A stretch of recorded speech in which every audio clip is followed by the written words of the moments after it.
अस्सलाम वालेकुम my dear students. उम्मीद है कि आप सब ठीक होंगे। आज हमारा लेक्चर नंबर 14 है फाइनेंशियल स्टेटमेंट एनालिसिस का।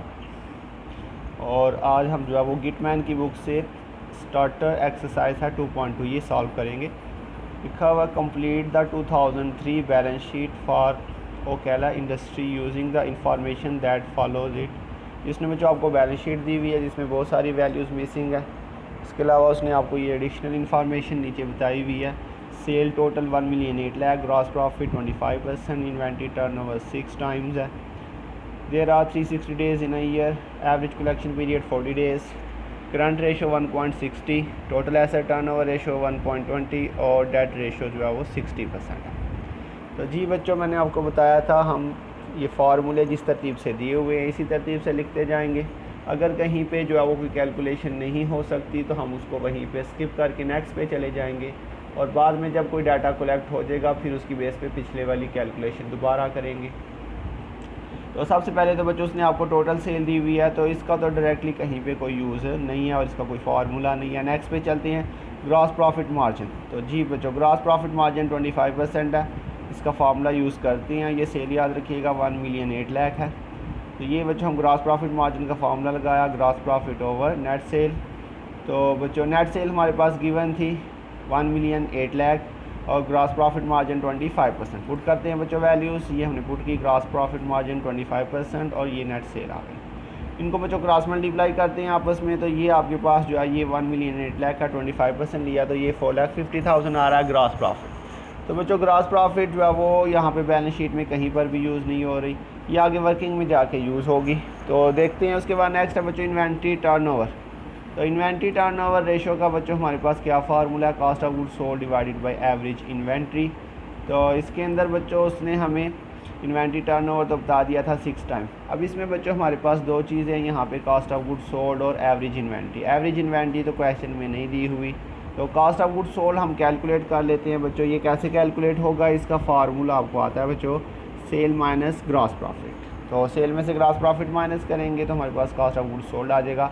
तो बच्चों सेल ऑलरेडी दी हुई है हमें 1 मिलियन 8 लाख और ग्रॉस प्रॉफिट हमने लास्ट रिक्वायरमेंट में कैलकुलेट की है। इसके अंदर पुट कर लेते हैं, ये सेल की वैल्यू आ गई और ये ग्रॉस प्रॉफिट जो अभी पीछे कैलकुलेट किया माइनस करते हैं तो बच्चों ये कॉस्ट ऑफ गुड्स सोल्ड आ गई। तो अब बच्चों इस फार्मूले में जाके हम क्या करते हैं, कॉस्ट ऑफ गुड्स सोल्ड की वैल्यू को पुट करते हैं यहाँ पे। तो यहाँ पे आ जाएगा ये 1 मिलियन 3,50,000। तो ये बच्चों हमने पुट किया कॉस्ट ऑफ गुड्स सोल्ड की जगह पे। अब इनको क्रॉस मल्टीप्लाई करें, एवरेज इन्वेंट्री इधर आ जाएगी, 6 जो है वो इसके नीचे आ जाएगा, उसको डिवाइड कर दें तो ये आपके पास 2,25,000 ये बच्चों एवरेज इन्वेंट्री आ रही है। इसे बैलेंस शीट में जाके हम यहाँ पे पुट कर देते हैं। ये मिसिंग थी बच्चों 2,25,000। क्लियर हो गया बच्चों। इसके बाद बच्चों नेक्स्ट उसने आपको बताया हुआ है there are 360 days in the year. ये तो साल के अंदर उसने आपको बताया है 360 दिन है, इसका कोई फार्मूला नहीं। उसके बाद नेक्स्ट है average collection period was 40 days. तो ये बच्चों एवरेज कलेक्शन पीरियड का फार्मूला अप्लाई करते हैं हम। तो ये आपके पास फार्मूला इसका बच्चों 360 डेज़ उसने बताए थे और divided by debtors turnover ratio. तो ये बच्चों हमने एवरेज कलेक्शन पीरियड जो उसने गिवन किया था 40 डेज़ पुट किया। इनकी जगह आपस में चेंज करते हैं बच्चों। तो ये डेटर टर्नओवर रेशो इधर आ गया और ये 40 डेज़ इधर आ गया। इसको डिवाइड करें तो ये आपके पास 9 टाइम्स आ रहा है। तो बच्चों हम डेटर टर्नओवर रेशो का अगर फार्मूला पुट करें तो ये हमारे पास डेटर टर्नओवर रेशो का formula net credit sale over average receivable. अब बच्चों नेट क्रेडिट सेल भी हमारे पास है और डेटर टर्नओवर रेशो भी हमने कैलकुलेट की 9 टाइम और सेल थी 1 मिलियन 8 लाख। इनकी बच्चों जगह एक्सचेंज कर दे बच्चों, ये इस साइड पे आ जाएगा एवरेज रिसीवेबल और ये 9 टाइम इधर आया। इसको डिवाइड कर दे तो ये आपके पास 2 लाख जो है ये एवरेज रिसीवेबल आ जाएंगे। इसको बच्चों जाके बैलेंस शीट के अंदर पुट कर देते हैं। तो ये बच्चों हमारे पास अकाउंट रिसीवेबल ही हमारे एवरेज रिसीवेबल ही आ जाएंगे 2 लाख। तो बच्चों अब हमारे पास ये 4 वैल्यूज़ टोटल हो चुकी हुई हैं, इनका टोटल कर लेते हैं। तो ये आपके पास टोटल आ जाएगा 4,80,000 जी बच्चों। उसके बाद नेक्स्ट आपके पास है जी करंट रेशो। तो करंट रेशो के अंदर हम फार्मूला अप्लाई करते हैं। क्या फार्मूला बच्चों इसका, current assets over current liabilities. तो करंट एसेट्स अभी हमने पीछे कैलकुलेट किए बच्चों 4,80,000 और करंट रेशोस ने हमें दी हुई है 1.60। तो ये करंट एसेट अभी हमने पीछे बैलेंस शीट में कैलकुलेट कर लिया था। इनकी बच्चों जगह एक्सचेंज कर दें, ये करंट लाइबिलिटीज़ इधर आ जाएगा और ये 1.60 इधर आया। इसको डिवाइड करें तो ये आपके पास 3 लाख जो है ये करंट लाइबिलिटीज़ आ जाएंगी। तो ये बच्चों जाके यहाँ पे हमने पुट की, ये टोटल करंट लायबिलिटीज़ 3 लाख और ये 4,80,000 टोटल करंट एसेट्स हम ऑलरेडी कैलकुलेट कर चुके थे। अब बच्चों टोटल करंट लायबिलिटीज़ आ चुकी हुई हैं, इसमें 3 चीज़ों का टोटल है। ये हमारे पास अकाउंट्स पेबल, नोट्स पेबल और अक्रूवल्स। तो इस 3 लाख में से ये दोनों वैल्यूज़ माइनस कर दे, जो बाकी डिफरेंस बचेगा वो आपका नोट्स पेबल आ जाएगा 1,60,000। उसके बाद बच्चों आपको नेक्स्ट दिया हुआ है टोटल एसेट्स टर्नओवर रेशो 1.20। इसका फार्मूला अप्लाई करते हैं बच्चों टोटल एसेट्स टर्नओवर रेशो का। इसका formula net cell over total assets. तो बच्चों नेट सेल आपको क्वेश्चन में गिवन की थी उसने। ये टोटल एसेट्स टर्नओवर आपके पास है 1.20 और ये बच्चों नेट सेल उसने आपको दी थी 1,08,00,000। तो ये हमने बच्चों वैल्यूज़ पुट की इसके अंदर। अब की इनकी जगह एक्सचेंज कर दे बच्चों, टोटल एसेट इस साइड पे आ जाएगा और ये 1.20 इधर आया, इसको डिवाइड करें तो ये टोटल एसेट्स आपके पास आ जाएंगे 1,05,00,000।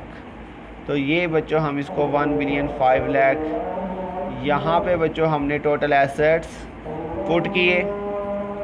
तो अब इस टोटल एसेट में से बच्चों आप ये करंट एसेट्स माइनस कर दे तो बाकी आपके पास फिक्स्ड एसेट्स आ जाएंगे। और बच्चों ये आपको पता है कि टोटल एसेट्स और टोटल लाइबिलिटीज़ ये दोनों साइड्स इक्वल होती हैं, इसलिए जो आपके पास यहाँ पे टोटल आया उसी टोटल को आप यहाँ पे पुट कर दें इस साइड पे।